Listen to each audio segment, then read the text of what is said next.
मिलाद इराणचा पैलवान कब्जा घेतोय युवराज खोपडे पैलवानचा. मी इराणवरून इथं कशासाठी आलो हे दाखवतोय. कब्जा घेतलेला जबरदस्त समोर मिठी मारलेली आहे.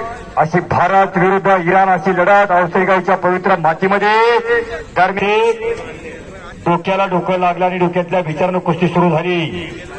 एक उत्तम गणित तज्ञ त्याचं नाव पैलवान, एक उत्तम इंजिनियर त्याचं नाव पैलवान, चाणाक्षणी बुद्धिमान त्याचं नाव पैलवान. इच्छा उचलतो युवराज खोपडेला इराणचा पैलवान. वा काय जबरी कुस्ती सुरू आहे आखाड्यावरती. छत्रपती शिवरायांचा महाराष्ट्र या कैवल्याचा पुतळा प्रकटला भूताला सांगणाऱ्या ज्ञानवरांचा महाराष्ट्र आहे मंडळ्या. हे शिवाजी माझेकर सांगणाऱ्या तुकोबारांचा महाराष्ट्र या साधू संतांचा सुरांचा वीरांचा महाराष्ट्र आहे मंडळ्या.